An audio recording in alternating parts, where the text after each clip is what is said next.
വളരെ സന്തോഷത്തോടു കൂടിയാണ് നമ്മൾ ഈ വീഡിയോ ചെയ്യുന്നത്. ഇന്ന് നടന്ന ഡിഗ്രി ലെവൽ ഒന്നാം ഘട്ട പ്രാഥമിക പരീക്ഷയുടെ ചോദ്യങ്ങളും അതിൻ്റെ ഉത്തരങ്ങളുമാണ് നമ്മൾ ഡിസ്കസ് ചെയ്യാൻ പോകുന്നത്. നമ്മളിതിൽ അസോസിയേറ്റഡ് ഫാക്റ്റുകളൊന്ന് പറഞ്ഞു പോകും. എന്നാലും എൻ്റെ ഒരു സന്തോഷത്തിൻ്റെ റീസൺ എന്താണെന്ന് വെച്ച് കഴിഞ്ഞാൽ നമ്മൾ ടെസ്റ്റ് സീരീസിൽ നിന്നും ക്ലാസ് നോട്ട്സിൽ നിന്നും ഏറ്റവും കൂടുതൽ ചോദ്യങ്ങൾ ഈ ഒരു ഘട്ടത്തിൽ റിപ്പീറ്റ് ചെയ്ത് ചോദിച്ചിട്ടുണ്ട്. ഞാൻ നാളെ ചെയ്യാൻ പോകുന്ന വീഡിയോയിൽ സ്ക്രീൻഷോട്ട് വെച്ച് നമ്മുടെ ടെസ്റ്റ് സീരീസിന് എത്ര ചോദ്യങ്ങൾ വന്നു, ക്ലാസ് നോട്ട്സിന് എത്ര ചോദ്യങ്ങൾ വന്നു എന്ന് കൃത്യമായി നിങ്ങളെ കാണിച്ചു തരാം.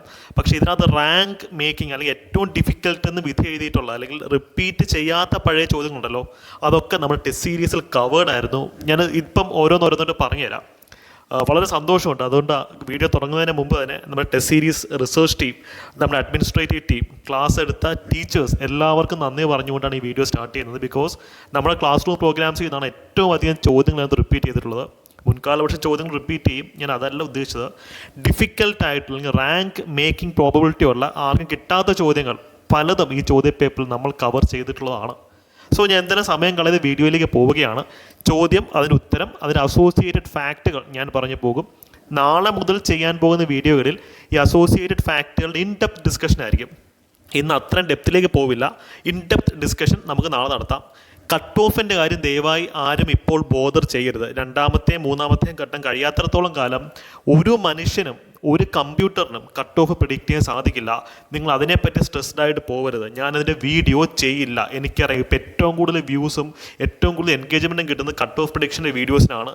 ഞാൻ ചെയ്യില്ല, എൻ്റെ അടുത്ത് ചോദിക്കരുത്. ബിക്കോസ് അത് പ്രാക്ടിക്കലി ഇമ്പോസിബിൾ ആയിട്ടുള്ള ഒരു കാര്യമാണ്. ചുമ്മാ വ്യൂസിന് വേണ്ടി ഞാൻ നിങ്ങൾക്ക് വീഡിയോ തരുന്നു. നിങ്ങളുടെ പ്രഷ്യസ് ആയിട്ടുള്ള സമയം ഞാൻ നഷ്ടപ്പെടുത്തില്ല. സോ അതിൻ്റെ പുറമെ നിങ്ങൾ ആരും പോകരുത്. ഇനി പോയിരുന്ന് പഠിക്കുക, മെയിൻസിന് പോയിരുന്ന് പഠിക്കുക. 2-3 ഘട്ടമുള്ള ആൾക്കാർ അടുത്ത പരീക്ഷയ്ക്ക് പോയിരുന്ന് ദയവായി പഠിക്കുക. കട്ട് ഓഫിൻ്റെ പുറമെ പോകരുത്. ഒരു രീതിയിലും ലോകത്തിൽ ആർക്കും ഒരു കമ്പ്യൂട്ടറിനും കട്ട് ഓഫ് പ്രിഡിക്റ്റ് ചെയ്യാൻ പറ്റില്ല. രണ്ടാമത്തെ മൂന്നാമത്തെ ഘട്ടം കഴിയാതെ നോർമലൈസേഷൻ്റെ പാറ്റേൺ അറിയാതെ പറ്റില്ല. അപ്പോൾ നമുക്ക് നേരെ ചോദ്യത്തിലേക്ക് പോകാം. ഒന്നാമത്തെ ചോദ്യം, വയനാട്ടിലെ കാടുകളിൽ 1812 കൊളോണിയൽ ആദിവാസി വിരുദ്ധ കലാപത്തിന് നേതൃത്വം നൽകിയതാര്? ഇത് നമ്മുടെ 10ാമത്തെ ടെസ്റ്റിൽ 2ാമത്തെ ചോദ്യത്തിൽ കൃത്യമായിട്ട് കൊടുത്തിരുന്നു. ബിക്കോസ് ആസാദി കാ അമൃത് മഹോത്സവ്, ഇന്ത്യക്ക് സ്വാതന്ത്ര്യം കിട്ടിയിട്ട് 75 വർഷമായതിൻ്റെ മഹോത്സവം ആഘോഷിച്ചപ്പോൾ ഗവൺമെൻറ് വെബ്സൈറ്റിൽ സഹിതം രാമൻ നമ്പിയുടെ ഈ ഒരു നോട്ട് കൊടുത്തിട്ടുണ്ടായിരുന്നു. ഇപ്പോൾ ടെസ്റ്റ് സീരീസിലും കൊടുത്തിട്ടുണ്ട്, ക്ലാസ്സിൽ നമ്മൾ ഡിസ്കസ് ചെയ്തിട്ടുള്ളതാണ്. ഇതിന് അസോസിയേറ്റഡ് ഫാക്റ്റുകൾ, ഏത് വ്യക്തിയാണ് ഇദ്ദേഹത്തെ തോൽപ്പിക്കുന്നത്? ഏത് ബ്രിട്ടീഷ് ഉദ്യോഗസ്ഥനായിരുന്നു? TH ബാബർ അല്ലേ? കൂർഗിൽ വെച്ചിട്ടാണ് 1812 അവസാനമായിട്ടുള്ള ഈ ഒരു കുറിച്യാർ കലാപത്തിൻ്റെ ഭാഗമായിട്ടുള്ള യുദ്ധം നടക്കുന്നത്. നമ്മൾ ഏറ്റവും വേദനയോടുകൂടി പറയുന്നൊരു കാര്യമാണ്, ഇദ്ദേഹത്തിൻ്റെ തല വെട്ടി ഇദ്ദേഹത്തിൻ്റെ മകൻ്റെ മുമ്പിൽ ബ്രിട്ടീഷർ പ്രദർശിപ്പിച്ചിരുന്നു. അത്രത്തോളം മൃതദേഹത്തിനോട് ക്രൂരതയും എന്താ പറയുക മാന്യത ഇല്ലാത്തതുമായിട്ടുള്ള പെരുമാറ്റം നടത്തിയ വളരെ നികൃഷ്ടമായിട്ടുള്ളൊരു ചരിത്രമാണ് ഈ ഒരു സംഭവത്തിൻ്റെ ഭാഗമായിട്ട് നമുക്ക് പറയാനുള്ളത്. ഓക്കെ, അപ്പോൾ ഇതിൻ്റെ ആൻസർ എ ആണ്. രാമൻ നമ്പിയാണ്. വളരെ ധീരനായ ഒരു രക്തസാക്ഷിയായിരുന്നു അദ്ദേഹം. 2ാമത്തെ ചോദ്യം, കല്ലുമാല സമരത്തിൽ അല്ലെങ്കിൽ പെരിനാട് കലാപത്തിൽ ഉൾപ്പെട്ട കേരളത്തിലെ സാമൂഹ്യ പരിഷ്കർത്താവ്? അതല്ലേ? ഇതിൽ 2 ചോദ്യങ്ങളുണ്ട്. കല്ലുമാല സമരത്തിന് മറ്റൊരു പേരെന്ത്? അല്ലേ? പെരിനാട് കലാപം എന്നുള്ളതാണ് കല്ലുമാല സമരത്തിന് മറ്റൊരു പേര്. അപ്പോൾ ഇത് 1915 ഇത് നടക്കുന്നുള്ള കാര്യമൊക്കെ എല്ലാവർക്കും അറിയാം. 1915. ഇതിൻ്റെ നേതാവെന്ന് വെച്ച് കഴിഞ്ഞാൽ അയ്യൻകാളിയാന്നുള്ള കാര്യത്തിൽ ആർക്കും സംശയമില്ലല്ലോ. അയ്യൻകാളിയാന്നുള്ള കാര്യത്തിൽ ആർക്കും സംശയമില്ല. നോക്കി, അപ്പോൾ ഇതിൻ്റെ ആൻസർ ബി ആണ്. ബി, അയ്യൻകാളി. 3ാമത്തെ ചോദ്യവും നമ്മുടെ റിപ്പീറ്റഡ് ചോദ്യമാണ്. 1991 കേരളം സമ്പൂർണ്ണ സാക്ഷരതയുള്ള സംസ്ഥാനമായി പ്രഖ്യാപിക്കപ്പെടുന്നത്. അടുത്ത ചോദ്യം ലോകചരിത്രത്തിൽ നിന്നുള്ളതാണ് അല്ലേ? 2ാം ലോക മഹായുദ്ധത്തിലെ യുദ്ധക്കുറ്റവാളികൾ എവിടെയാണ് വിചാരണ ചെയ്യപ്പെട്ടത്? നമ്മൾ ക്ലാസ്സിൽ ഇൻ ഡെപ്തിൽ ഡിസ്കസ് ചെയ്തിട്ടുള്ളതാണ് അല്ലേ? ന്യൂറംബർഗ് ചലഞ്ച് അല്ലെങ്കിൽ ന്യൂറംബർഗ് വിചാരണ എന്ന് പറയും. ഇതിൻ്റെ പ്രശ്നം എന്താണെന്ന് വെച്ച് കഴിഞ്ഞാൽ ഇവിടെ ഒരു വലിയൊരു സൈക്കോളജിക്കൽ ചോദ്യമുണ്ട്. നിങ്ങൾ ജർമ്മനിയിൽ ജീവിച്ചിരുന്നൊരു വ്യക്തി ആയിരുന്നെങ്കിൽ നിങ്ങൾ ഹിറ്റ്ലറെ സപ്പോർട്ട് ചെയ്യുമായിരുന്നോ? കാര്യം ഹിറ്റ്ലറിനെ സപ്പോർട്ട് ചെയ്ത, ഹിറ്റ്ലറിൻ്റെ കൂടെ നിന്ന് ക്രൂരതകൾ കാണിച്ച വ്യക്തികളെയാണ്, ഈ ഒരു യുദ്ധക്കുറ്റവാളികളെയാണ് ഇതിനകത്ത് വിചാരണ ചെയ്യുന്നത്. അപ്പോൾ ഇതിൽ ധാരാളം ആൾക്കാരെ വെറുതെ വിടുന്നുണ്ട്, ഹിറ്റ്ലറിനെ കൂടുന്ന ആൾക്കാരെ. കാര്യം ബ്യൂറോക്രസിയുടെ ധർമ്മം എന്താ? ബ്യൂറോക്രസി എന്ന് വെച്ച് കഴിഞ്ഞാൽ അധികാരികൾ പറയുന്നത് കേൾക്കുക എന്നുള്ളതാണ് ബ്യൂറോക്രസിയുടെ ധർമ്മം. അപ്പോൾ ഈ ക്രൂരതകളൊക്കെ പലരും ചെയ്തത് അവരുടെ ഉന്നത ഉദ്യോഗസ്ഥർ, ഹിറ്റ്ലർ, ഫ്യൂഹർ കൊടുത്ത നിർദ്ദേശങ്ങൾ അനുസരിക്കുക മാത്രമായിരുന്നു. ആ ഒരു ലീഗൽ ഡയമെൻഷനിൽ പല ആൾക്കാരെ വെറുതെ വിടുന്നുണ്ട്. അപ്പം ബ്യൂറോക്രസിയുടെ ആധുനിക ലോകത്തിലെ ധർമ്മം എന്താണെന്നൊക്കെ ഉള്ളതിനെപ്പറ്റി വളരെ ആഴത്തിലുള്ള ചർച്ച നടത്തുന്നതിനകത്ത് ന്യൂറംബർഗ് ട്രയൽസ് പ്രസക്തമാണ്. ഇവിടെ ഏഞ്ചൽസ് ഓഫ് ഡെത്ത് എന്ന് പറയുന്ന എപ്പിസോഡിനെ പറ്റി നമ്മൾ ക്ലാസ്സിൽ ഡിസ്കസ് ചെയ്തിരുന്നു അല്ലേ? കാര്യം ന്യൂറംബർഗ് ട്രയൽസിൽ കുറേ നഴ്സുമാരെയും ഡോക്ടർമാരെയും വിചാരണ ചെയ്യുന്നുണ്ട്. കാര്യം ഇവർ ഹിറ്റ്ലറിൻ്റെ ആ ഒരു തേർഡ് റേജ്, ഹിറ്റ്ലറിൻ്റെ അണ്ടറിൽ മനുഷ്യ ശരീരങ്ങളിൽ, ജീവനുള്ള യഹൂദന്മാരുടെ മനുഷ്യ ശരീരങ്ങളിൽ ഇവർ ക്രൂരമായിട്ടുള്ള മെഡിക്കൽ എക്സ്പെരിമെൻറ്റ്സ് നടത്തിയിരുന്നു. അപ്പോൾ ഇവർക്ക് മനസ്സിലാക്കാൻ സാധിച്ചു, ഇവർക്ക് കുറ്റബോധം, ഗിൽറ്റ് എന്നൊരു ഫീലിംഗ് ഇല്ല. കാരണം ഇവർ ചിരിച്ചുകൊണ്ടായിരുന്നു ആ ഒരു ട്രയലിൽ ഇരുന്നത്. വളരെ തീവ്രമായിട്ടുള്ളൊരു ഫോട്ടോയുണ്ട് ആ ഒരു കോണ്ടെക്സ്റ്റിലുള്ള. സോ ന്യൂറംബർഗ് ട്രയലിൻ്റെ വിവിധ എപ്പിസോഡുകൾ നമ്മൾ ക്ലാസ്സിൽ ഡിസ്കസ് ചെയ്തതാണ്. കാര്യം ഇതൊന്നും മറക്കില്ല. ഇത് ജസ്റ്റ് ഒന്ന് Angeles of death in Nuremberg trial, അല്ലെങ്കിൽ മരണത്തിൻ്റെ മാലാഖമാർ എന്നറിയപ്പെടുന്ന ആ ഒരു ഫേമസ് പിക്ചർ എടുത്ത് നോക്കുക. കാര്യം അവരെ വധശിക്ഷയ്ക്ക് വിധിച്ചിട്ട് പോലും അവർക്ക് കുലുക്കമില്ല. അത്രയ്ക്ക് വലിയ സൈക്കോസ് ആയിരുന്നു അവർ. സാധാരണ നഴ്സുമാരെന്ന് വെച്ചാൽ മാലാഖമാരാണല്ലേ നമ്മുടെയൊക്കെ ജീവിതം, അല്ലെങ്കിൽ ഇതൊക്കെ പ്രത്യേക കേരളത്തിലെ നഴ്സുമാരെന്ന് വെച്ച് കഴിഞ്ഞാൽ മാലാഖമാർ തന്നെയാണ്. പക്ഷേ ജർമ്മനിയിലെ ഈ ഒരു ഹിസ്റ്ററി എന്ന് വെച്ച് കഴിഞ്ഞാൽ മെഡിക്കൽ സയൻസിന് മുഴുവൻ കളങ്കം സൃഷ്ടിച്ച ഒരു ഇവൻ്റ് ആയിരുന്നു. അപ്പോൾ ഈ ചരിത്രമൊക്കെ ചേർത്ത് പഠിക്കുന്നതുകൊണ്ട് തന്നെ ഇത് ആർക്കും വിട്ടുപോകല്ലേ. എത്ര സ്ട്രെസ്ഫുൾ എൻവയോൺമെൻറ്റിലാണെങ്കിലും ഇത് ക്ലാസ്സിൽ നമുക്ക് എഴുതാൻ പറ്റും അല്ലേ? അടുത്ത ചോദ്യം, 5ാമത്തെ ചോദ്യം. വളരെ സന്തോഷമുണ്ട്, എൻ്റെ ഒന്നാമത്തെ മോക്ക് ടെസ്റ്റ് സീരീസിലെ 2ാമത്തെ ചോദ്യം ഇതായിരുന്നു. ആ ടെസ്റ്റ് ഓപ്പൺ ടു ഓൾ ആയിരുന്നു, എല്ലാവരും ഫ്രീ ആയിട്ട് അറ്റൻഡ് ചെയ്ത ടെസ്റ്റാണ്. നിങ്ങൾക്ക് ചെക്ക് ചെയ്ത് നോക്കാം, നാളെ ഇതൊക്കെ നിങ്ങളെ പ്രൂവ് ചെയ്ത് കാണിച്ചു തരാം അല്ലേ? ചോദ്യം എന്താണ്? മനുഷ്യൻ സ്വതന്ത്രനായി ജനിക്കുന്നു, പക്ഷേ എല്ലായിടത്തും അവൻ ചങ്ങലകളിലാണ്.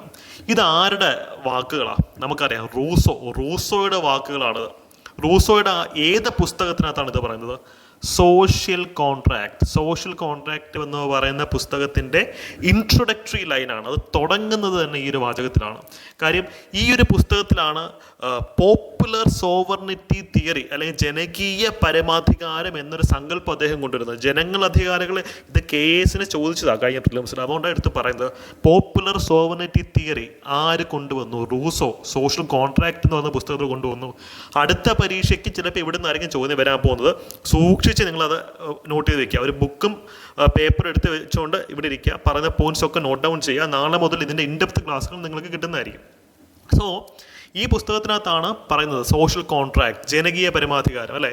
ജനങ്ങൾ നേതാക്കന്മാരെ എലക്ട് ചെയ്യുന്നു, നേതാക്കന്മാർ ജനങ്ങൾക്ക് വേണ്ടി ഭരിക്കുന്നു. ഓക്കെ, ഇതാണ് ഇതിൻ്റെ ഒരു കോൺസെപ്റ്റ് എന്ന് പറയുന്നത്. അടുത്ത ചോദ്യം എന്താ? 6ാമത്തെ ചോദ്യം. താഴെ പറയുന്നതിൽ ഐക്യരാഷ്ട്രസഭയുടെ ഔദ്യോഗിക ഭാഷ അല്ലാത്തത്? ടെസ്റ്റ് 1ലെ 1ാമത്തെ ചോദ്യം ഇതായിരുന്നു. കാരണം നമ്മൾ ആ ടെസ്റ്റ് 1ൽ കൃത്യമായിട്ട് പറയുന്നുണ്ട് അറബിക്. ഏതൊക്കെ ഔദ്യോഗിക ഭാഷ ഐക്യരാഷ്ട്രസഭയിലെ? നോട്ട് ചെയ്തേ. Arabic, Chinese, English, French, Russian, Spanish, ഇത്രയും ഭാഷകളാണ്. പോർച്ചുഗീസ് ഭാഷ വരുന്നില്ല. അപ്പോൾ ഇതിൻ്റെ ആൻസർ ഡി ആണ്. ഡി. പോർച്ചുഗീസ് ഭാഷ ഇതിനകത്ത് വരുന്നില്ല എന്നുള്ള കാര്യം ഓർക്കാം. എഗെയിൻ നമ്മളിപ്പോൾ സ്റ്റാർട്ട് ചെയ്തിട്ടുള്ള ലോങ് ടേം ഡിഗ്രി ബാച്ചിൽ നമ്മളിപ്പോൾ ഒരു വലിയ ഓഫർ റൺ ചെയ്യുകയാണ്. ഏറ്റവും അഫോർഡബിൾ ആയിട്ടുള്ള രീതിയിൽ ഇനി വരാൻ പോകുന്ന ഡിഗ്രി ലെവൽ പരീക്ഷകൾക്കൊക്കെ നിങ്ങൾക്ക് തകർത്ത് വെച്ച് പ്രിപ്പയർ ചെയ്യാം. ഈ രീതിയിൽ റിസർച്ച് ബേസ്ഡ് ആയിട്ടാണ് ആ ബാച്ച് സെറ്റ് ചെയ്തിട്ടുള്ളത്. ഇപ്പം ജോയിൻ ചെയ്യുന്ന ആൾക്കാർക്ക് 1000 rupees ക്യാഷ് ബാക്കും നോ കോസ്റ്റ് EMI സഹിതമുണ്ട്. കമൻറ്റ് സെക്ഷനിൽ പിൻ ചെയ്തിട്ടുള്ള നമ്പറിൽ കോൺടാക്ട് ചെയ്യുകയാണെങ്കിൽ മെൻറ്റേഴ്സുമായിട്ട് സംസാരിക്കാം. അവർ ബാച്ചിൻ്റെ ഫുൾ ഡീറ്റെയിൽസ് നിങ്ങൾക്ക് പറഞ്ഞുതരും. ഇപ്പം ഈ അടുത്ത ആഴ്ച ക്ലാസ് സ്റ്റാർട്ട് ചെയ്യാൻ പോകണം കേട്ടോ. ജോയിൻ ചെയ്യാൻ താല്പര്യമുള്ള ആൾക്കാർക്ക് പെട്ടെന്ന് അങ്ങോട്ടേക്ക് വരിക. ഈ രീതിയിൽ റിസർച്ച് ചെയ്തിട്ട് തന്നെയാണ് LDCയുടെ ടെസ്റ്റ് സീരീസ് നമ്മൾ സ്റ്റാർട്ട് ചെയ്തിട്ടുള്ളത്. LDCയുടെ ടെസ്റ്റ് സീരീസ് ഇൻക്ലൂഡ് ചെയ്യുന്നൊരു റിവിഷൻ ബാച്ച് നമ്മൾ സ്റ്റാർട്ട് ചെയ്തിട്ടുണ്ട്. അതാണ് റാങ്ക് ബൂസ്റ്റർ ബാച്ച്. ഇത്തരത്തിൽ പല ചോദ്യങ്ങൾ നിങ്ങൾക്ക് അവിടെ നിന്ന് കിട്ടും. അപ്പം ഈ ബാച്ചിലേക്ക് വരാനും നിങ്ങൾക്ക് കമൻറ്റ് സെക്ഷനിൽ തന്നിട്ടുള്ള നമ്പറിൽ കോൺടാക്ട് ചെയ്താൽ മതിയാവും. ഓക്കെ, സോ നമുക്ക് അടുത്ത ചോദ്യത്തിലേക്ക് പോവാം. ഇത് 7ാമത്തെ ചോദ്യം. ഇത് വളരെ ബുദ്ധിമുട്ടുള്ളൊരു ചോദ്യമാണ്, റാങ്ക് മേക്കിംഗ് ചോദ്യമാണ്. നമ്മളത് കൃത്യമായിട്ടും ഈ പറയുന്ന രീതിയിൽ ടെസ്റ്റ് സീരീസ് കൊടുത്തിട്ടുണ്ടായിരുന്നു. കാര്യം ഇതിനകത്ത് നാഗാലാൻഡിനെ പറ്റി ടെസ്റ്റ് സീരീസിൽ വിശാലമായിട്ട് കൊടുത്തിട്ടുണ്ടായിരുന്നു. നാഗാലാൻഡിനെ പറ്റി. നാഗാലാൻഡ് ഈ ലിസ്റ്റിനകത്ത് പെടുന്നതല്ലെന്ന് ആ ടെസ്റ്റ്, ആ ഒരു ചോദ്യം വർക്കൗട്ട് ചെയ്യുന്ന ആൾക്ക് കൃത്യമായിട്ട് മനസ്സിലാവും. കാര്യം ഇത് ന്യൂസിനകത്തുള്ളതാണ്. 2022 ജനുവരി 21 3 സംസ്ഥാനങ്ങൾ അവയുടെ 50ാം സംസ്ഥാന ദിനം ആഘോഷിച്ചിരുന്നു. അതാണ് മണിപ്പൂർ, മേഘാലയ, ത്രിപുര. നാഗാലാൻഡ് ഇവരുടെ കൂടെ അല്ല ജനിച്ചത്. കാര്യം ഇവിടെ നോർത്ത് ഈസ്റ്റ് റീഓർഗനൈസേഷൻ ആക്ട് എന്നൊരു ആക്ട് ഉണ്ട്. ആ ആക്ടിൻ്റെ അടിസ്ഥാനത്തിലാണ് ഈ 3 സംസ്ഥാനങ്ങൾ ഒരുമിച്ച് ജനിക്കുന്നത്. ഇതിൻ്റെ ഹൈലൈറ്റ് എന്താണെന്ന് വെച്ച് കഴിഞ്ഞാൽ, ഇത് 2021 സ്റ്റാഫ് സെലക്ഷൻ കമ്മീഷൻ്റെ കമ്പൈൻഡ് ഹയർ സെക്കൻഡറി ലെവൽ പരീക്ഷയിൽ ഇതേ ചോദ്യം വന്നിരുന്നു. അപ്പോൾ ഞങ്ങളത് ഐഡൻറ്റിഫൈ ചെയ്ത് വെച്ചിരുന്നു. അതുകൊണ്ട് തന്നെയാണ് നാഗാലാൻഡിനെ പറ്റിയുള്ള അസോസിയേറ്റഡ് ഫാക്ട് അതിനകത്ത് ഞങ്ങൾ ആഡ് ചെയ്തത്. ഇതൊക്കെ വലിയ ബുദ്ധിമുട്ടുള്ള കാര്യമല്ല പ്രിഡിക്റ്റ് ചെയ്യാനൊന്നും. മര്യാദയ്ക്ക് ഒന്ന് ഇൻറ്റൻസീവായിട്ട് ചുറ്റും നടക്കുന്ന കാര്യങ്ങൾ അല്ലെങ്കിൽ മറ്റ് സംസ്ഥാനങ്ങളിലെ പരീക്ഷകളൊന്ന് വിശകലനം ചെയ്യുകയാണെങ്കിൽ നമുക്ക് ഇങ്ങോട്ടേക്ക് വരാൻ സാധിക്കുന്ന ചോദ്യങ്ങൾ ഏകദേശം നമുക്ക് മനസ്സിലാക്കാൻ സാധിക്കും. അപ്പോൾ ആ രീതിയിൽ നിങ്ങൾക്ക് സെൽഫ് സ്റ്റഡി നടത്തുന്ന വ്യക്തിയാണെങ്കിൽ അങ്ങനെയും ചെയ്യാം. വളരെ ഈസി ആയിട്ട് പല മാർക്ക് നമുക്ക് സ്കോർ ചെയ്യാൻ സാധിക്കും. ഉദാഹരണം 8ാമത്തെ ചോദ്യം അല്ലേ, നല്ല അടിപൊളി ചോദ്യമാണിത്. വ്യവസായിക വൽക്കരണത്തിൻ്റെ അടിസ്ഥാനത്തിൽ സാമ്പത്തിക വികസനത്തിന്, അതായത് എക്കണോമിക് പ്ലാനിങ്ങിനെ പറ്റിയുള്ള ചോദ്യമാണ് അല്ലേ. ഇതിനു വേണ്ടി ഒരു പദ്ധതി തയ്യാറാക്കാൻ 1938 നാഷണൽ പ്ലാനിംഗ് കമ്മീഷൻ, അതായത് ദേശീയ ആസൂത്രണ സമിതി അല്ലേ, ആസൂത്രണ കമ്മീഷൻ്റെ മുൻഗാമി, ഇത് സ്ഥാപിക്കാൻ പ്രധാനപ്പെട്ട പങ്കുവഹിച്ചതാര്? നമ്മൾ ക്ലാസ്സിൽ കൃത്യമായിട്ട് പറഞ്ഞിട്ടുള്ളതാണ്. കാര്യം ഇതിന് ആൻസർ ബി ആണ്. 1938-ലും 1939-ലും സുഭാഷ് ചന്ദ്ര ബോസ് ആണ് ഇന്ത്യൻ നാഷണൽ കോൺഗ്രസിൻ്റെ പ്രസിഡൻ്റായിട്ട് വരുന്നത്. സുഭാഷ് ചന്ദ്രബോസിൻ്റെ നിർദ്ദേശപ്രകാരമാണ് 1938 ഈ പറയുന്ന ഒരു സംഘടന രൂപീകരിക്കുന്നത്. പക്ഷേ ഇതിൻ്റെ ചെയർമാനായിട്ട് വരുന്ന ആരാണെന്നറിയോ? അതും നമ്മുടെ സ്ഥിരം ചോദ്യമാണ്. ജവഹർലാൽ നെഹ്റു, മറക്കരുത്. അടുത്ത പരീക്ഷയ്ക്ക് ചിലപ്പം അതായിരിക്കും വരുന്നത്. അപ്പം കൃത്യമായിട്ട് അത് ഓർത്തിരിക്കുക. അപ്പോൾ 1938 എവിടെ വെച്ചാണ് ഈ സമ്മേളനം നടന്നത്? ഹരിപുരയിൽ വെച്ച്, ഹരിപുര സെഷൻ. 1939 ത്രിപുരി സെഷനിൽ വെച്ചിട്ടാണ് സുഭാഷ് ചന്ദ്രബോസ് ഇന്ത്യൻ നാഷണൽ കോൺഗ്രസുമായിട്ട് അടി ഉണ്ടാക്കി ഇറങ്ങി പോകുന്നതും പിന്നെ അദ്ദേഹം വിദേശ രാജ്യത്തേക്കൊക്കെ പോകുന്നതും. വളരെ സംഘർഷഭരിതമായ കാലഘട്ടത്തിലെ ചരിത്രമാണിത്. കൃത്യമായി ഒന്ന് പഠിച്ചു വയ്ക്കാം. 38-39 കാലഘട്ടത്തിലെ കോൺഗ്രസിൻ്റെ അവസ്ഥ കൃത്യമായിട്ട് നിങ്ങളൊന്ന് പഠിച്ചു വയ്ക്കാം. ഓക്കെ, 9ാമത്തെ ചോദ്യം വളരെ രസകരമായിട്ടുള്ളൊരു ചോദ്യമാണ്. കാര്യം 1933 ഗാന്ധിജി എല്ലാ രാഷ്ട്രീയ പ്രവർത്തനങ്ങളിൽ നിന്നും പിൻവാങ്ങുകയും 12,500 മൈൽ ദൂരത്തിൽ രാജ്യം മുഴുവൻ പര്യടനം നടത്തുകയും ചെയ്തു. ഈ പര്യടനത്തിന് അറിയപ്പെടുന്ന പേരെന്താ? നമ്മളിത് പഠിക്കേണ്ട രീതി എങ്ങനെയാണെന്ന് വെച്ച് കഴിഞ്ഞാൽ പൂന പാക്ട് അല്ലേ, അംബേദ്കറും ഗാന്ധിജിയും ഈ പറയുന്ന അടിസ്ഥാന വർഗത്തിൻ്റെ അല്ലെങ്കിൽ ദളിത് കമ്മ്യൂണിറ്റിയുടെ അവകാശങ്ങൾ സംരക്ഷിക്കാനായിട്ട് പൂന പാക്ട് ഒപ്പിടുന്നുണ്ട്. ആ സമയത്ത് ഗാന്ധിജി അംബേദ്കറിന് കൊടുക്കുന്നൊരു വാക്കുണ്ട്, ഞാൻ എന്ത് ചെയ്യും, ഇന്ത്യ മുഴുവൻ നടന്ന് ഹരിജനങ്ങൾക്ക് വേണ്ടിയിട്ട് പ്രവർത്തിക്കും. അപ്പോൾ അദ്ദേഹം ദേശീയ രാഷ്ട്രീയത്തിൽ നിന്ന് പിൻവാങ്ങിപ്പോവുക. അത് സിവിൽ ഡിസോബീഡിയൻസ് മൂവ്മെൻറ്റ് ഇട്ടിട്ട് അദ്ദേഹം ഇതിനു വേണ്ടി പോവുകയാണ്. കാര്യം അദ്ദേഹത്തിൻ്റെ പ്രയോറിറ്റി ഇനി മുതൽ ദളിതരെ അപ്ലിഫ്റ്റ് ചെയ്യുക, അവരെ മുന്നോട്ട് കൊണ്ടുവരിക എന്നുള്ളതാണ്. അപ്പോൾ ഹരിജൻ ക്യാമ്പയിൻ അല്ലെങ്കിൽ ഹരിജൻ യാത്രയുടെ ഒരു കേന്ദ്രമായിട്ട് പ്രവർത്തിക്കുന്ന ഒരു ഇവൻ്റ് ആയിരുന്നു ഇതല്ലേ.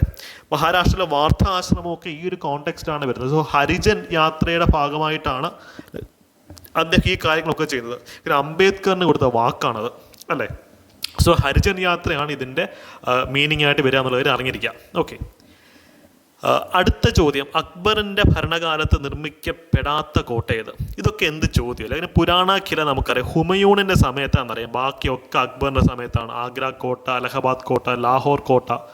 പുരാണ കില ഹുമയൂണാണ് സ്ഥാപിക്കുന്നത്. പരീക്ഷയ്ക്ക് വരാം, ജസ്റ്റ് ഒന്ന് ഓർത്തിരിക്കുക. അടുത്ത ചോദ്യം എന്താ? താഴെ പറയുന്ന ജോഡികൾ ഏതാണ് തെറ്റായി പൊരുത്തപ്പെട്ടിരിക്കുന്നത്? തെറ്റേതാണെന്ന ചോദ്യം അല്ലേ. പേരന്റ് റോക്ക്, അതായത് ഒരു കല്ല് മെറ്റമോർഫോസിസ് രൂപാന്തരപ്പെട്ട് എന്താകുമെന്നാണ് ചോദിച്ചിട്ടുള്ളത് അല്ലേ. ഗ്രാനൈറ്റ് ഗ്നീസാണ്, മണൽക്കല്ല്. പക്ഷേ ഇത് മെറ്റമോർഫോസിസ് രൂപാന്തരപ്പെട്ട് കഴിയുമ്പോഴത്തേക്കും ക്വാർട്സ് ആണ് ആവുന്നത്. ക്വാർട്സ്. അപ്പോൾ ഇതിന് ആൻസർ ബി ആണ്, ക്വാർട്സ് ആണ് ആവുന്നത്. അപ്പം അല്ലാത്ത പോയിന്റ് ഇപ്പം ബാക്കി രണ്ടെണ്ണം നോക്കണം. ചുണ്ണാമ്പ് കല്ലാണ് പിന്നീട് മാർബിളായിട്ട് മാറുന്നത്. ഈ ഷെയിൽ ഗ്യാസ് ആണ് പിന്നീട് സ്ലേറ്റ് ആയിട്ട് മാറുന്നത്. നമ്മൾ എഴുതുന്ന സ്ലേറ്റ് ഒക്കെ ആയിട്ട് മാറുന്നത് ഇതാണെന്നുള്ള കാര്യം ആലോചിക്കാം. ഓക്കെ, അപ്പോൾ അടുത്തൊരു ചോദ്യത്തിലേക്ക് പോയാലോ. ഇത് കുറച്ച് ഡിഫിക്കൽട്ട് ചോദ്യമായിരുന്നു കേട്ടോ, അത് ചലഞ്ചിങ് ആയിട്ടുള്ളൊരു ചോദ്യമായിരുന്നു. അതായത് സർവേ ഓഫ് ഇന്ത്യയുടെ ടോപ്പോഗ്രഫിക്കൽ മാപ്പുകൾ അല്ലെ, ധാരാതലീയ ഭൂപടങ്ങൾ എന്ന് പറയും, ഏത് പ്രൊജക്ഷനാണ് അവിടെ ഉപയോഗിക്കുന്നതെന്ന് ചോദിച്ചിട്ടുള്ളത്. ഇവിടെ പോളികോണിക് എന്ന് പറഞ്ഞ പ്രൊജക്ഷനാണ് ഉപയോഗിക്കുന്നത് എന്നുള്ള കാര്യം നോട്ട് ചെയ്യുക. നമുക്ക് അടുത്ത പരീക്ഷയ്ക്കും ഇത് റിപ്പീറ്റ് ചെയ്ത് വന്നേക്കാം. ഓക്കെ, ഇതൊരു സൂചനയാണ്. ഇനി അടുത്ത പരീക്ഷകൾക്ക് ഇതിൻ്റെ അസോസിയേറ്റഡ് ഫാക്റ്റുകൾ വരാം. ഓക്കെ, 13ാമത്തെ ചോദ്യം എന്താ? പുതുവർഷ ദിനത്തിൽ 7.5 സ്കെയിലിൽ ഭൂകമ്പവും വിനാശകരമായ സുനാമിയും അനുഭവിച്ച നോട്ടോ ഏത് ഏഷ്യൻ രാജ്യത്താണെന്ന് ചോദിച്ചിട്ടുള്ളത് അല്ലേ. കാര്യം ഭൂകമ്പം എന്ന് കേൾക്കുമ്പോഴേ നമ്മൾ പോകുന്നത് എങ്ങോട്ടാ? ജപ്പാനാണ് ഇതിൻ്റെ ആൻസർ. ഭൂകമ്പങ്ങളുടെ സ്വന്തം നാട് എന്നറിയപ്പെടുന്നത് ജപ്പാൻ തന്നെയാണ്. അപ്പോൾ ഇതിൻ്റെ ആൻസറും ജപ്പാനാണ് വരുന്നത്. നമുക്ക് എലിമിനേറ്റ് ചെയ്ത് ഉത്തരത്തിലേക്ക് എത്താൻ പറ്റും. ദേശീയ ജലപാത നിയമം 2016 പ്രകാരം കൊല്ലം കോട്ടപ്പുറം വരെ നീളുന്ന ദേശീയ ജലപാത 3 ഇപ്പം എവിടെ വരെയാണ് നീട്ടിയേക്കുന്നത്? കറണ്ട് അഫെയറിൽ ഉണ്ടായിരുന്നു, അത് കോഴിക്കോട് വരെയാണ് നീട്ടിയത് എന്നുള്ള കാര്യം ഓർക്കുക. കോഴിക്കോട് വരെയാണ് അത് നീട്ടിയിട്ടുള്ളത് അല്ലേ? ഓക്കെ, അടുത്തൊരു ചോദ്യത്തിലേക്ക് പോയാലോ. താഴെ പറയുന്നവയിൽ ഏതാണ് ഇന്ത്യയിൽ ഭൂതാപ നിലയമല്ലാത്തത്? അല്ലേ, ജിയോ തെർമൽ സെൻറ്റർ. കാര്യം ഭൂമിയുടെ അടിയിൽ ഈ മാഗ്മയും ലാവയൊക്കെ ഉണ്ട്. അത് വെള്ളത്തിനെ ചൂടാക്കി വെള്ളം ഇങ്ങനെ പൊങ്ങി വരും, ഭയങ്കര തിളച്ച വെള്ളം പൊങ്ങി വരും. ആക്ച്വലി ഈ ചോദ്യം ക്യാൻസൽഡ് ആണ്, അവിടെ കൃത്യമായിട്ട് ഉത്തരവ് ഇതിനകത്തില്ല. കാര്യം പുകാവാലിയിലൊക്കെ ജിയോ തെർമൽ എനർജി ഉള്ളതാണ്.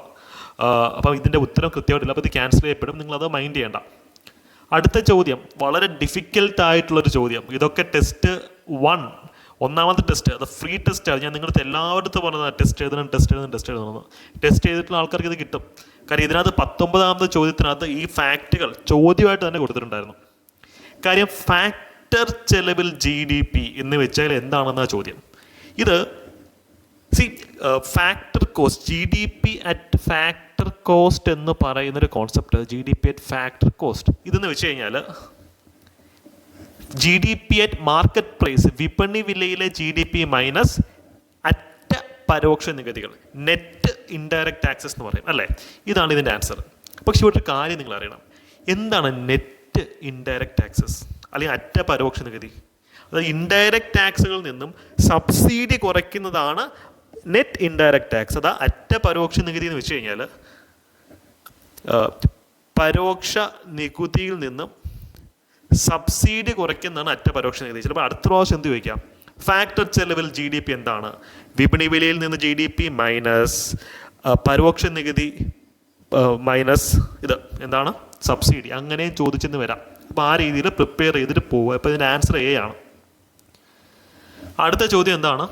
സർക്കാർ ഇന്ത്യയിൽ ഇൻഷുറൻസ് റെഗുലേറ്ററി അതോറിറ്റി നടപ്പാക്കിയത് ഏത് പഞ്ചവത്സര പദ്ധതിയുടെ കാലത്താണ്? ഏത് പഞ്ചവത്സര കാലത്തൊന്ന് പറഞ്ഞേ. 9ാം പഞ്ചവത്സര പദ്ധതി അല്ലേ, 9th ആണ് അതിൻ്റെ ആൻസർ ആയിട്ട് വരിക. 18ാമത്തെ ചോദ്യം, എല്ലാ അസംഘടിത തൊഴിലാളികൾ അല്ലേ, അൺഓർഗനൈസ്ഡ് സെക്ടർ എന്ന് പറയും, അസംഘടിത തൊഴിലാളികളുടെയും കേന്ദ്രീകൃത ഡേറ്റാബേസ് ആണ് ഈ ശ്രം പോർട്ടൽ എന്ന പോർട്ടലിനകത്തുള്ളത്. തൊഴിലാളികളാണ്. അപ്പോൾ ഈ ശ്രം എന്ന് പറയുന്ന കീവേഡ് അൺഓർഗനൈസ്ഡ് സെക്ടർ അഥവാ അസംഘടിത തൊഴിൽ മേഖലയുമായി ബന്ധപ്പെട്ടതാണ്. ഗവൺമെൻറ്റിൻ്റെ ധാരാളം സ്കീം ഈ ഒരു കീവേഡ് വെച്ചുകൊണ്ട് അതെല്ലാം ഇവർക്കുള്ളതാണ്. അപ്പോൾ ഇത് ഏത് മിനിസ്ട്രിയാണ് പുറത്തിറക്കുന്നത്? ഇതിൻ്റെ ആൻസർ ലേബർ എംപ്ലോയ്മെൻറ്റ് മിനിസ്ട്രിയാണ്. ലേബർ എംപ്ലോയ്മെൻറ്റ് മിനിസ്ട്രിയാണ്. D ആണ് ഒരു ഉത്തരത്തിലേക്ക് വരുന്നത്. 19ാമത്തെ ചോദ്യം മറ്റൊരു ഡിഫിക്കൽട്ട് എക്കണോമിക്സ് ക്വസ്റ്റ്യൻ ആണ്. ഇവിടെ ചലഞ്ചിങ് ആയിട്ടുള്ള ചോദ്യങ്ങൾ വന്നിട്ടുള്ളത് എക്കണോമിക്സ് കോൺസ്റ്റിറ്റ്യൂഷൻ പോലുള്ള സെക്ഷനിൽ നിന്നാണ്, കറണ്ട് അഫയേഴ്സിൽ നിന്ന് വന്നിട്ടുണ്ട്. അത് പലതും നമ്മുടെ ക്ലാസ്സിൽ സോൾവ് ചെയ്തതാണ്, ടെസ്റ്റ് സീരീസിൽ കൂടെ മാത്രം സോൾവ് ചെയ്തതാണ്. ഞാൻ കഴിഞ്ഞ ദിവസം ചെയ്ത വീഡിയോയിലും പറയുന്നു, ടെസ്റ്റ് സീരീസിൻ്റെ PDF കൂടെ പോയാൽ തന്നെ നിങ്ങൾക്ക് ഒരു 1.5 റൗണ്ട് റിവിഷൻ അവിടെ നടക്കും. കാര്യം ഇവിടെ ഇന്ത്യയിലെ പണനയത്തിൻ്റെ ഉപകരണങ്ങൾ കണ്ടെത്താനാണ് ചോദിച്ചിരിക്കുന്നത്. പണനയത്തിൻ്റെ ഉപകരണങ്ങൾ. പണനയം, മോണിറ്ററി പോളിസി അല്ലേ. മറ്റൊരു പോളിസി ഉണ്ട്, ഫിസിക്കൽ പോളിസി. ഇതാണ് ധനനയം എന്ന് പറയുന്നത്. ധനനയം. ഇവിടെ ഒറ്റ കാര്യം നിങ്ങൾ അറിഞ്ഞാൽ മതി. പണനയം, മോണിറ്ററി പോളിസി സെറ്റപ്പ് ചെയ്യുന്നത് റിസർവ് ബാങ്ക് ഓഫ് ഇന്ത്യ ആണ്, അഥവാ നമ്മുടെ കേന്ദ്ര ബാങ്കാണ്. ഈ ഫിസിക്കൽ പോളിസി, ധനനയം ഗവൺമെൻറ് ആണ്. നിങ്ങൾ ബഡ്ജറ്റ് പബ്ലിഷ് ചെയ്യുമ്പോൾ ശ്രദ്ധിച്ചിട്ടില്ലേ, ബഡ്ജറ്റിനകത്താണ് ടാക്സ് കൂട്ടുന്നതും കുറയ്ക്കുന്നതും. എപ്പോഴെങ്കിലും RBI ടാക്സ് കൂട്ടിയതായിട്ടോ കുറച്ചതായിട്ടോ നിങ്ങൾ കേട്ടിട്ടുണ്ടോ? പക്ഷെ RBI എന്ത് ചെയ്യും, ഈ റിപ്പോ റേറ്റ് റിവേഴ്സ് റിപ്പോ റേറ്റും ഒക്കെ കൂട്ടും. അപ്പോൾ മനസ്സിലാക്കുക, നികുതിയും ഒക്കെ എന്തിൻ്റെ ഭാഗമാണ്? ഫിസിക്കൽ പോളിസി, ധനനയത്തിൻ്റെ ഭാഗമാണ്, പണനയത്തിൻ്റെ ഭാഗമല്ല. ഇതിൻ്റെ ആൻസർ 19 ആൻസർ എന്ന് പറയുമ്പോൾ നമുക്ക് B വരും. B കാര്യം മാർജിനൽ സ്റ്റാൻഡിങ് ഫെസിലിറ്റി. നമുക്കിത് ചോദ്യം വന്നിട്ടുള്ളതാണ്, നമ്മൾ എക്സ്റ്റെൻസീവ്ലി ഡിസ്കസ് ചെയ്തിട്ടുള്ള ക്ലാസ്സിലൊക്കെ. ഇതും സ്റ്റാറ്റ്യൂട്ടറി ലിക്വിഡിറ്റി റേഷ്യോ എന്ന് പറയും, SLR. ഇത് രണ്ടും എന്താണ്? ഈ പറഞ്ഞതുപോലെ പണനയത്തിൻ്റെ ഭാഗമാണ്. കമ്മി ധനസഹായം, അതായത് ഈ ഡെഫിസിറ്റ് ബഡ്ജറ്റ് എന്നൊക്കെ പറയും, അതും നികുതി നയങ്ങളൊക്കെ ഗവൺമെൻറ് ക്രിയേറ്റ് ചെയ്യുന്നതാണ്. അത് ധനനയത്തിൻ്റെ ഭാഗമാണ്, അഥവാ ഫിസിക്കൽ പോളിസിയുടെ ഭാഗമാണ് കേട്ടോ. ഓക്കെ, അപ്പോൾ ഇത് നമ്മുടെ 8ാമത്തെ ടെസ്റ്റിലെ 16ാമത്തെ ചോദ്യം ഇത് തന്നെയായിരുന്നു. എന്ന് വെച്ച് കഴിഞ്ഞാൽ സിമിലർ ആയിരുന്നു. ആ ചോദ്യം വർക്കൗട്ട് ചെയ്ത ഒരാൾക്ക് ഇത് വേറെ ഈസി ആയിരിക്കും. ഇപ്പോൾ ടെസ്റ്റുകൾ നിങ്ങൾ മുൻകാലവർഷ ചോദ്യങ്ങളാണെങ്കിലും മാക്സിമം അറ്റൻഡ് ചെയ്യുക, ഇഷ്ടംപോലെ മാർക്ക് നമുക്ക് അവിടെ നിന്ന് വരും. അടുത്ത ചോദ്യം കോൺട്രഡിക്ടറി ഫിസിക്കൽ പോളിസി എന്നൊരു സംഭവത്തിൽ എന്നുള്ളതാണ്. സങ്കോചിത ധനനയം. നമ്മുടെ ടെസ്റ്റ് 9 ചോദ്യം 18 കവർ ചെയ്തതാണ്. കാര്യം സങ്കോചിത ധനനയം അല്ലെങ്കിൽ കോൺട്രഡിക്ടറി ഫിസിക്കൽ പോളിസി എന്ന് വെച്ചാൽ എന്താണ് അർത്ഥം? കാര്യം പണപ്പെരുപ്പം കൂടിക്കൊണ്ടിരിക്കുക, എല്ലാത്തിനും തീ പിടിച്ച വില. അപ്പം അതിനെ കൺട്രോൾ ചെയ്യാൻ, പണത്തിനെ സങ്കോചിപ്പിക്കാൻ, കോൺട്രഡിക്റ്റ് ചെയ്യാനാണ് നമ്മൾ സങ്കോചിത ധനനയം സൃഷ്ടിക്കുന്നത്. അപ്പം ഇതിനകത്ത് നമ്മൾ ചെയ്യുന്ന പരിപാടി എന്താണെന്നറിയോ? എല്ലാവരുടെ കയ്യിലും കാശ് വന്നു കഴിഞ്ഞാൽ എന്ത് ചെയ്യും? എല്ലാവരും പോയി സാധനങ്ങൾ വാങ്ങി, എല്ലാത്തിനും വില കൂടും. അപ്പോൾ ഇവിടെ സർക്കാർ നികുതി കൂട്ടും. ടാക്സ് കൂട്ടുമ്പോഴത്തേക്കും നമുക്ക് ചിലവാക്കാൻ പറ്റുന്ന നമ്മുടെയുള്ള പൈസ കുറയത്തില്ലേ? നികുതി കൂട്ടും. അപ്പോൾ ഇൻഫ്ലേഷൻ കൺട്രോൾ ചെയ്യാം. അതുപോലെ തന്നെ സർക്കാർ അവരുടെ ചിലവ് കുറയ്ക്കും. അതായത് സർക്കാർ സബ്സിഡി വഴിയും ഗവൺമെൻറ് സ്കീംസ് വഴിയും നമുക്ക് ഇഷ്ടംപോലെ പണം ഇങ്ങനെ തന്നുകൊണ്ടിരുന്നു കഴിഞ്ഞാൽ നമ്മളത് ചിലവാക്കും, ഇൻഫ്ലേഷൻ പിന്നെയും കൂടും. അതുകൊണ്ട് സർക്കാർ എന്ത് ചെയ്യും? സർക്കാരിൻ്റെ ചിലവുകൾ കുറയ്ക്കും, നമ്മുടെ കയ്യിൽ നിന്ന് നികുതി കൂട്ടും. അപ്പം മൊത്തത്തിൽ നമ്മുടെ കയ്യിൽ പൈസ മൊത്തം തീരും. അപ്പം ഇൻഫ്ലേഷൻ കൺട്രോൾഡ് ആവും. അതാണ് ഇതിൻ്റെ സിദ്ധാന്തം എന്ന് പറയുന്നത്. ബാക്കിയെല്ലാം നമുക്ക് എലിമിനേറ്റ് ചെയ്ത് കളയാം. എന്താണിതെന്ന് മാത്രം അറിഞ്ഞാൽ മതി. നമുക്ക് വളരെ ഈസി ആയിട്ട് ചോദ്യത്തിലേക്ക് വരാം. കാരണം ഇൻഫ്ലേഷൻ, പണപ്പെരുപ്പത്തിനെ നിയന്ത്രിക്കാനാണ് സങ്കോചിത ധനസഹായം വരുന്നത്. അടുത്ത പരീക്ഷയ്ക്ക് എന്താ വരുന്നത് അറിയോ? എക്സ്പാൻഡറി മോണിറ്ററി പോളിസിയാണ്.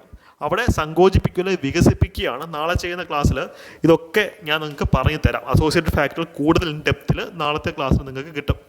ഓക്കെ, മറ്റൊരു ചോദ്യം, 21ാമത്തെ ചോദ്യം അല്ലേ. ആദിവാസികൾക്കും ദളിതർക്കും പ്രത്യേക ശ്രദ്ധ നൽകിക്കൊണ്ട് സംസ്ഥാനത്തിനുള്ളിലെ മാർജിനലൈസ്ഡ് പാർശ്വവൽകൃത സമുദായങ്ങൾക്ക് സാമ്പത്തിക പിന്തുണ വർദ്ധിപ്പിക്കുന്നതിന് വാർദ്ധക്യ പെൻഷനുള്ള പ്രായം കുറച്ചു, 60 നിന്ന് 50 കുറച്ചു. വളരെ നല്ലൊരു കാര്യമാണ്. ഇത് ഏത് സംസ്ഥാനത്താണ്? ജാർഖണ്ഡ്. ഇത് എല്ലാ സംസ്ഥാനങ്ങളും മാതൃകയാക്കേണ്ട ഒരു കാര്യമാണ്. കാര്യം ഇനിയിപ്പോൾ വാർദ്ധക്യ പെൻഷൻ കിട്ടണമെങ്കിൽ 60 വയസ്സാവുന്നവരെ കാത്തിരിക്കണ്ട, 50 വയസ്സ് കഴിയുമ്പോഴത്തേക്കും അത് കിട്ടും അല്ലേ. അടുത്ത ചോദ്യം വളരെ അടിപൊളി ചോദ്യമാണ്. നമ്മുടെ ഭരണഘടന നിയമനിർമ്മാണ സഭയൊക്കെ ആയിട്ട് ബന്ധപ്പെട്ടുള്ളതാണ്. നമ്മുടെ 7ാമത്തെ ടെസ്റ്റിലെ ചോദ്യം നമ്പർ 30 ഇത് തന്നെയായിരുന്നു. ഇത് ആ ചോദ്യം അറ്റൻഡ് ചെയ്തില്ലെങ്കിൽ നിങ്ങൾക്ക് ഇതിൻ്റെ ഉത്തരം കിട്ടും. കാര്യം ഭരണഘടന അസംബ്ലി എന്ന് പറയുന്ന ആശയം ആദ്യമായി മുന്നോട്ട് വെച്ചത് ആരാ? അത് MN റോയ് അല്ലേ, ജവഹർലാൽ നെഹ്റു ആണ്. അപ്പം തന്നെ സ്റ്റേറ്റ്മെൻറ്റ് 1 തെറ്റാണ്. സ്റ്റേറ്റ്മെൻറ്റ് 1 തെറ്റിപ്പോയപ്പം തന്നെ എല്ലാം പോയി. ഇതിൻ്റെ ഉത്തരം B എന്നൊരു ഉത്തരത്തിലേക്ക് എത്തി. കാര്യം 2ാമത്തെ സ്റ്റേറ്റ്മെൻ്റ് ആണ് ശരി. മഹാത്മാഗാന്ധി ഈ ഭരണഘടനാ നിർമ്മാണ സഭയിൽ ഇല്ലായിരുന്നു. ഇതുപോലെ തന്നെ ജിന്നയും ഇല്ലായിരുന്നു. ലക്ഷ്മികാന്തിൻ്റെ എടുത്ത് പറയുന്നൊരു കാര്യമാണ്. ഏറ്റവും famous figures Gandhi and Jinnah, they were absent in constituent assembly. Constituent അസംബ്ലിയിൽ അവർ പങ്കാളികളായിരുന്നില്ല. മന്ത്രിസഭയിലും അവരില്ലായിരുന്നു. അങ്ങനെയാണ് നമ്മൾ പറഞ്ഞു വെക്കുന്നത് തന്നെ. അപ്പോൾ ഓർത്തിരിക്കുക. ഓക്കെ, 23ാമത്തെ ചോദ്യം അല്ലേ. ഇത് നമ്മൾ ടെസ്റ്റ് 4 ചോദ്യം നമ്പർ 27 കവർ ചെയ്തതാണ്. ഇവിടെ ആർട്ടിക്കിൾ 26 എന്ന് വെച്ചാൽ മതസ്വാതന്ത്ര്യത്തിനെ സംബന്ധിക്കുന്ന ആർട്ടിക്കിളാണ്. ആർട്ടിക്കിൾ 25 മുതൽ 30 വരെ ഉള്ളത്. അപ്പോൾ ഇവിടെ മതപരമായ കാര്യങ്ങൾ ചെയ്യാനുള്ള സ്വാതന്ത്ര്യം. നിങ്ങൾക്ക് പൂജ നടത്താം, പള്ളിയിൽ പോവാം, അമ്പലത്തിൽ പോവാം, എന്ത് വേണമെങ്കിലും ചെയ്യാം. എല്ലാവർക്കും മതപരമായിട്ടുള്ള അവകാശമുണ്ട്. പക്ഷെ അത് എന്തിന് വിധേയമാണ്? ഇപ്പം പണ്ട് മാരിയ എന്ന് പറയുന്ന ഒരു ആചാരം ഉണ്ടായിരുന്നു അല്ലേ, ഖോൺ ട്രൈബിന്. വേറെ വല്ല കാര്യം എന്നാൽ നരബലിയാണ്. അപ്പം ഞാൻ മതപരമായിട്ടുള്ള വിശ്വാസത്തിൻ്റെ ഭാഗമായിട്ട് ഞാനൊരു നരബലി കൊടുക്കാൻ എനിക്ക് പറ്റുമോ? ഇല്ല. എനിക്ക് എന്നെ ഉപദ്രവിക്കാൻ പറ്റും. അപ്പം ചില റിലീജിയനിൽ ഈ ഇൻഫ്ലിക്റ്റിംഗ് സെൽഫ് പെയിൻ നമ്മൾ സ്വയം കുത്തി പരിക്കേൽപ്പിക്കാറുണ്ട്.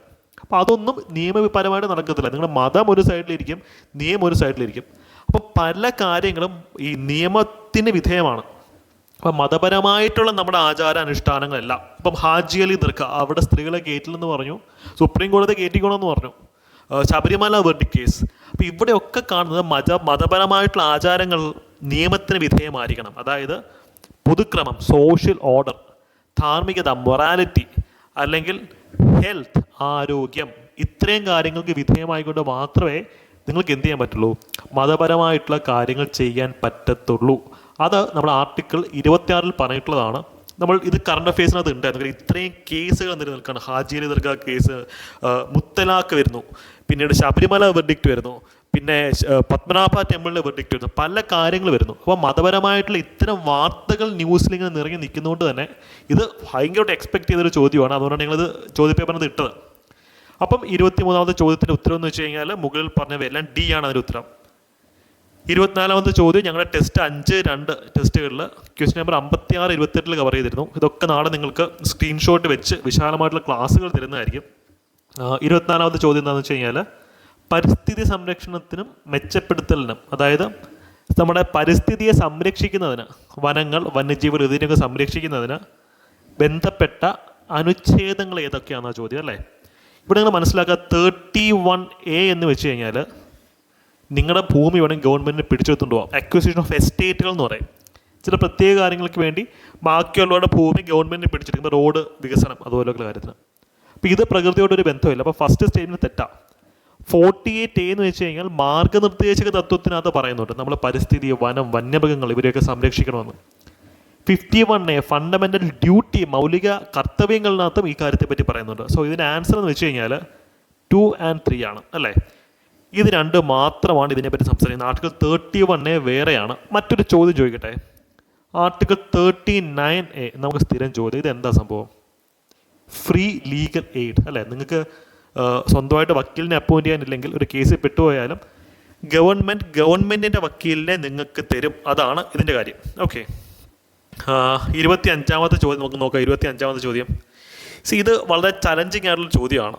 കാര്യം ഇത് നമുക്ക് ഈ NCERTയുടെ ഒക്കെ അതിനകത്ത് കിടക്കുന്നൊരു വാചകം തന്നെയാണ്. സ്പീക്കറിനെ നീക്കം ചെയ്യുന്നത് എങ്ങനെയാണ്? സഭയിലെ എല്ലാ അംഗങ്ങളുടെയും ഭൂരിപക്ഷം. എഫക്റ്റീവ് മെജോറിറ്റി എന്നൊരു വാക്കാണ് ലക്ഷ്മി അതിലൊക്കെ കിടക്കുന്നത്. അതുകൊണ്ട് ഉദ്ദേശിക്കുന്നത് ഇതാണ്, സഭയിലെ എല്ലാ അംഗങ്ങളുടെയും ഭൂരിപക്ഷം ആവശ്യമാണ്. സെക്കൻഡ് സ്റ്റേറ്റ്മെൻറ്റ് തെറ്റാണ്, തേർഡ് സ്റ്റേറ്റ്മെൻറ്റും കറക്റ്റാണ്. അപ്പോൾ ഇതിന് ആൻസർ എന്ന് വെച്ചാൽ സി വരും, CC. ഓക്കെ, കാര്യം സ്പീക്കറെ ചുമ്മാ അങ്ങനെ പുറത്താക്കാൻ ഒക്കത്തില്ല.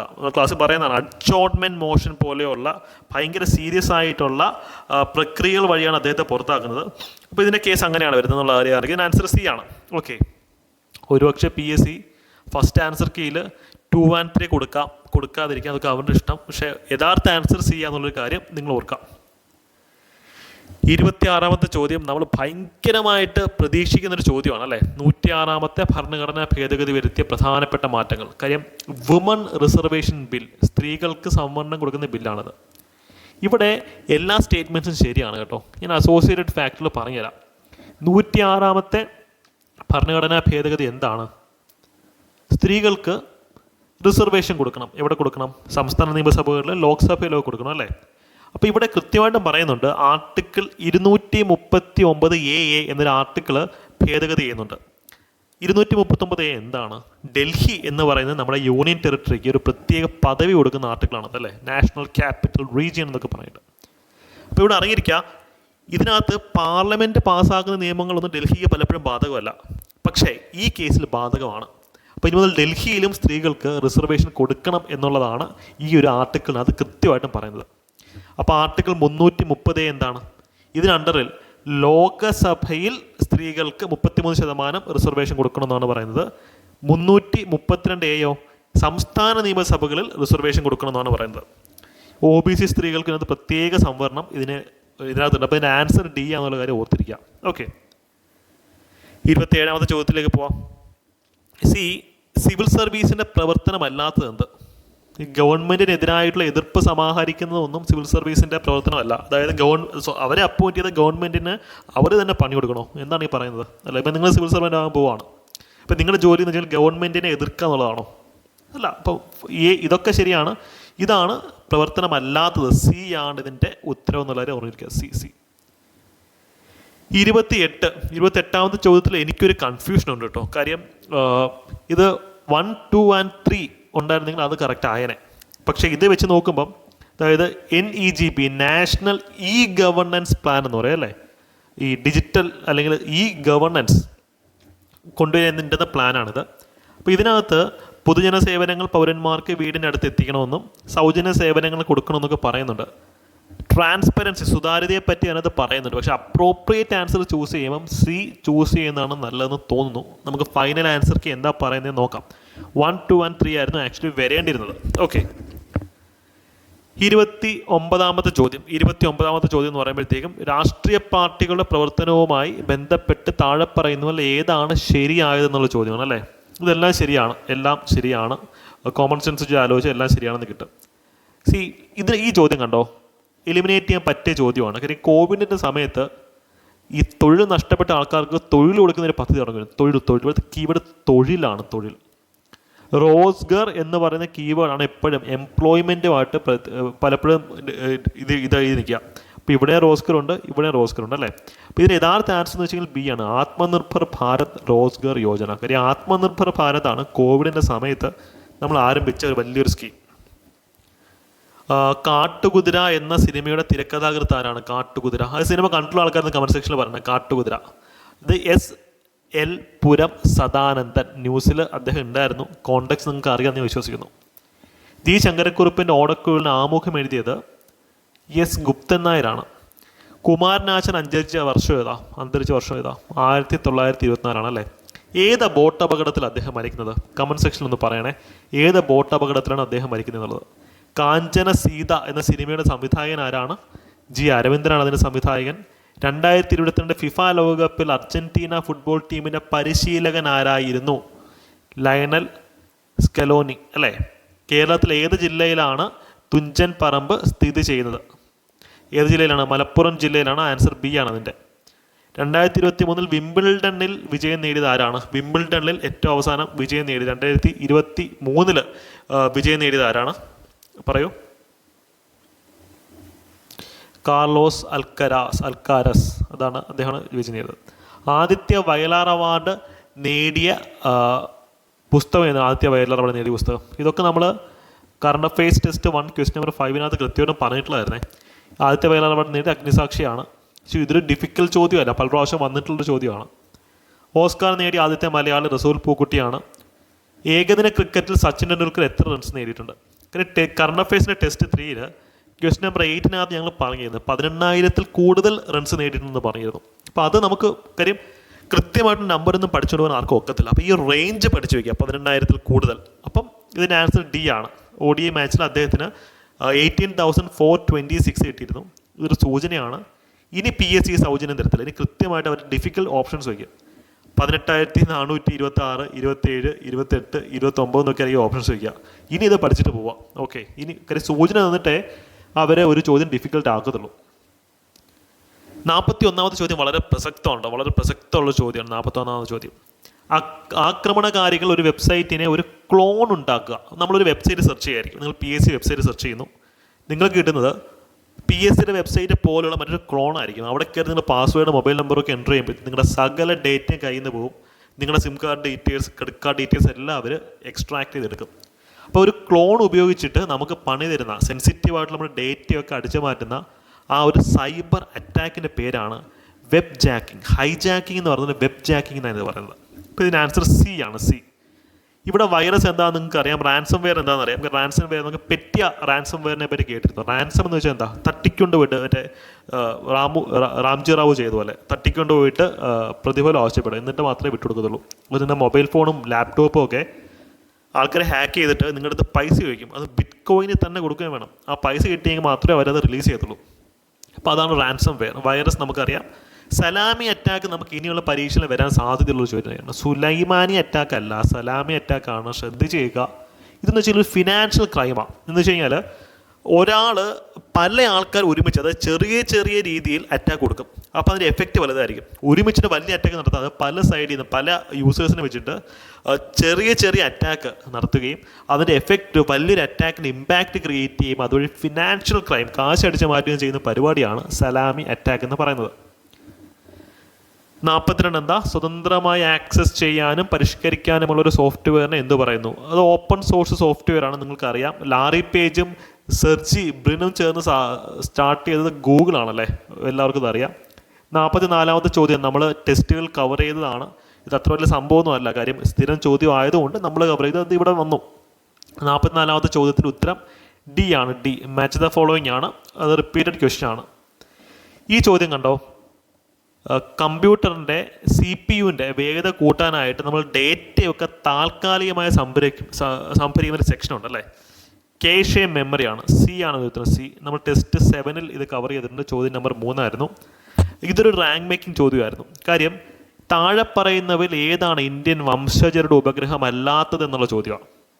ഞങ്ങൾ ടെസ്റ്റ് 7 ക്വസ്റ്റ്യൻ 48 IXPE, അതായത് ഇമേജിംഗ് എക്സ്റേ പൊളാമെട്രി എക്സ്പ്ലോറർ, നാസയുടെ പ്രോജക്റ്റായിട്ട് ഞങ്ങൾ പറഞ്ഞിട്ടുണ്ട്. കാര്യം ബാക്കിയെല്ലാം ഇന്ത്യക്കാർക്ക് പങ്കാളിത്തമുണ്ട്. ഇത് നാസയുടെയാണ്. അപ്പോൾ ഇതിന് ആൻസർ B ആണ്. അപ്പോൾ ആ ഒരു കറണ്ട് അഫയേഴ്സ് ടെസ്റ്റ് അല്ല, ജനറൽ ടെസ്റ്റ് ആയിരുന്നു. അത് കവർ ചെയ്തിട്ടുള്ള ആൾക്കാർക്ക് IXPE പൊതുവേ നല്ല ഡിസ്കഷൻ വന്നിട്ടുള്ള ഒരു പ്രോജക്റ്റ് ആയതുകൊണ്ടാണ് അത് കറണ്ട് അഫയേഴ്സിനകത്ത് ഉൾപ്പെടുത്തിയത്. ഇതൊന്നും ഡിഫിക്കൽട്ട് ചോദ്യമല്ല. സാധാരണ ആനുകാലിക വിഷയങ്ങൾ പഠിച്ചു കഴിഞ്ഞാൽ നമുക്കിത് കിട്ടുന്നൊരു ചോദ്യമാണത്.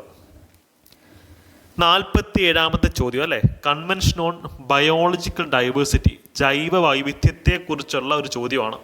ഇതിന് ഉത്തരവ് എന്ന് വെച്ച് കഴിഞ്ഞാൽ ബി ആണ്. 1, 3, 4 ആണ് ശരി. 1, 3, 4 ആണ് ശരി. ഓക്കെ, 1, 3, 4 ശരിയെന്ന് പറയാം. ചിലപ്പം ഡിയും കൊടുത്തേക്കാം. ഇതിൻ്റെ ഒരു ഇഷ്യൂ എന്താണെന്ന് വെച്ച് കഴിഞ്ഞാൽ ഇത് കുറച്ച് ഡിഫിക്കൽട്ട് ക്വസ്റ്റ്യനാണ്. കാര്യം ഈ കൺവെൻഷൻ നടപ്പാക്കുന്നത് പലപ്പോഴും ലോക്കലൈസ്ഡ് അതോറിറ്റീസാണ്. ഇതിൽ പറയുന്ന ദേശീയ തലത്തിലുള്ള പ്രവർത്തനങ്ങൾക്കാണ് പ്രാഥമികമായി നടപ്പിലാക്കേണ്ടതെന്നാണ്. ദേശീയ തലത്തിനെക്കാട്ടി ലോക്കലൈസ്ഡ് ആയിട്ടാണ് നടപ്പിലാക്കേണ്ടതെന്ന് പറയുന്നുണ്ട്. അത് ഇവരെന്താണ് ഉദ്ദേശിച്ചത് എന്നുള്ള അനുസരിച്ചിരിക്കും. മിക്കവാറും ഇതിൻ്റെ ആൻസർ ഡി ആവാനാണ് സാധ്യത. അപ്രോപ്രിയേറ്റ് ഉത്തരം എന്നുള്ള രീതിയിൽ ഡിയിലേക്ക് പോകാം. ഓക്കെ, കാര്യം സ്റ്റേറ്റ്മെൻറ്റ് 3ഉം 4ഉം കൺസിസ്റ്റൻ്റ്, 2ഉം 3ഉം കൺസിസ്റ്റൻ്റ് ആയതുകൊണ്ട്. ഓക്കെ, നമുക്ക് നോക്കാം അതെന്താ വരുന്നതെന്നുള്ളത്. മറ്റൊരു ചോദ്യമാണ് 48ാമത് ചോദ്യം. സൗര ഭൗമ വ്യവസ്ഥയുടെ ലഗ്രാഞ്ച് പോയിന്റ് L1 ദൂരം എത്രയാണ്? ഇതെന്താണ് സംഭവം? ഇത് ലഗ്രാഞ്ച് പോയിന്റ് എന്നതൊരു കോൺസെപ്റ്റ് ഉണ്ട്. നമ്മളിതിനെ പറയുന്നത് തന്നെ ബഹിരാകാശത്തെ പാർക്കിംഗ് സ്പേസസ് എന്നാണ്.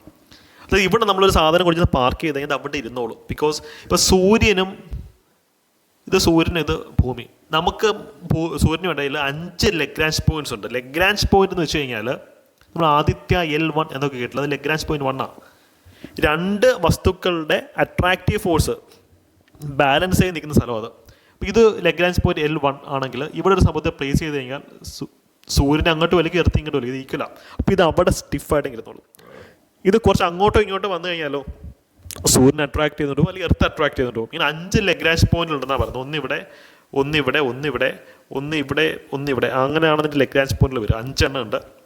ഭൂമിയിൽ നിന്ന് ഏകദേശം 1.5 ലക്ഷം കിലോമീറ്റർ ദൂരെയാണ് ഈ ലഗ്രാഞ്ച് പോയിന്റ് ഉള്ളതെന്നുള്ളവരെ ഓർക്കുക. ഓക്കെ, 49ാമത്തെ ചോദ്യത്തിൻ്റെ ആൻസർ ബി ആണ്. ബി, സർക്കാരിൻ്റെ ആരോഗ്യ ഇൻഷുറൻസ് പദ്ധതി ആയുഷ്മാൻ ഭാരത് എന്നുള്ള കാര്യം എല്ലാവർക്കും അറിയാം. 50ാമത്തെ ചോദ്യം കുറച്ച് ചലഞ്ചിങ് ആണ്. കാര്യം ഇതിൽ റിന്യൂവബിൾ എനർജി അല്ലെ, പുനരുപയോഗ ഊർജ്ജ സ്രോതസ്സുകൾ ഇവയുടെ സംഭാവന കൂടുതൽ നിന്ന് കുറയുന്ന ക്രമത്തിലേക്ക് അറേഞ്ച് ചെയ്യാൻ ചോദിച്ചിട്ടുള്ളത്. സൗരോർജ്ജമാണ് ഏറ്റവും കൂടുതലെന്നൊക്കെ എല്ലാവർക്കും അറിയാം. അങ്ങനെ സോളാർ എനർജി ഭയങ്കര ട്രെൻഡിങ് ആയിക്കൊണ്ടിരിക്കുകയാണ്. അത് കഴിഞ്ഞാൽ കാറ്റാണ്, അത് കഴിഞ്ഞാൽ ബയോമാസാണ്. അപ്പോൾ ഇതിൻ്റെ ആൻസർ ഡി. ഓക്കെ, ഇനി നമുക്ക് മാത്സിലെ ചില ചോദ്യങ്ങളാണ്. ഞാൻ ചോദ്യവും ഉത്തരവും ജസ്റ്റ് പറഞ്ഞു പോകത്തേ ഉള്ളൂ. മാത്സ്, ഇംഗ്ലീഷ്, റീസണിങ്, മലയാളം സെക്ഷനിൽ നിന്നും ഞങ്ങൾ ധാരാളം ചോദ്യങ്ങൾ വന്നിട്ടുണ്ട്. കാര്യം നമ്പേഴ്സ് വരെ എക്സാക്ട്ലി വന്നിട്ടുണ്ട്, മോഡൽസ് വന്നിട്ടുണ്ട്. അപ്പം ഈ 51ാമത്തെ ചോദ്യത്തിൻ്റെ ഉത്തരം എന്ന് വെച്ച് കഴിഞ്ഞാൽ ഡി ആണ്. D four Delhi. 52 എന്ന് പറയുമ്പോഴത്തേക്കും സി ആണ്. 53 എന്ന് പറയുമ്പോഴത്തേക്കും ബി ആണ്. 54 ബി ആണ്.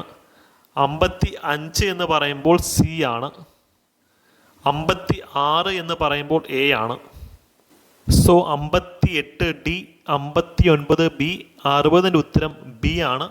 61ൻ്റെ ഉത്തരം ബി ആണ്. 62ൻ്റെ ഉത്തരം എ ആണ്. 63ൻ്റെ ഉത്തരവും എ ആണ്. ഡി ആണ്. 66ൻ്റെ ആൻസർ സി ആണ്. 67ൻ്റെ ആൻസർ എ ആണ്. 67ൻ്റെ ആൻസർ എ ആണ്. 68ൻ്റെ ആൻസറും എ ആണ്. 69 ബി ആണ്. 70ൻ്റെ ആൻസർ ഡി ആണ്. 71ൻ്റെ ആൻസർ എന്ന് വെച്ച് കഴിഞ്ഞാൽ വെർബോസിറ്റി അല്ല, എക്സസീവ് യൂസ് ഓഫ് വേർഡ്സ്. ചുമ്മാ പാണ്ഡിത്യം കാണിക്കാൻ വേണ്ടി വായിത്തോന്നൊക്കെ വിളിച്ച് പറയുന്നത് എക്സസീവ് യൂസ് ഓഫ് വേർഡ്സ് ആണ് വെർബോസിറ്റി കാണിക്കുന്നത് നിങ്ങളുടെ സുഹൃത്തിനെ കമൻറ്റ് സെക്ഷനിൽ മെൻഷൻ ചെയ്യുക. ഓക്കെ, 72ൻ്റെ ആൻസർ ഡി ആണ്. 73ൻ്റെ ആൻസർ സി ആണ്. 74 എ ആണ് കേട്ടോ. 75 എന്ന് പറയുമ്പോൾ അതിൻ്റെ ആൻസർ സി ആണ്. 76 ബി ആണ്. ടു സ്പിൽ ദ ബീൻസ് എന്ന് വെച്ച് കഴിഞ്ഞാൽ ഒരു രഹസ്യമായിട്ട് വെച്ചുകൊണ്ടിരുന്ന സീക്രട്ട് പുറത്തു വരുന്നതിനാണ്. 27ൻ്റെ ആൻസർ ബി ആണ്. 78ൻ്റെ ആൻസർ എ ആണ്. 79ൻ്റെ ആൻസർ ബി ആണ്. 80 എ. 81 എ ആണ് അല്ലേ. 82ൻ്റെ ആൻസർ ബി ആണ്. 83ൻ്റെ ആൻസർ സി ആണ്. 84ൻ്റെ ആൻസർ ഡി ആണ്. 85ൻ്റെ ആൻസർ ബി. 86 എന്ന് പറയുമ്പോൾ ഇത് ഡി ആവാൻ സാധ്യതയുണ്ട് കേട്ടോ. ഡി ആവാൻ സാധ്യതയുണ്ട്. ഒരുപക്ഷെ ക്യാൻസൽ ചെയ്തേക്കാൻ തോന്നുന്നു. 87ൻ്റെ ആൻസർ ബി ആണ്.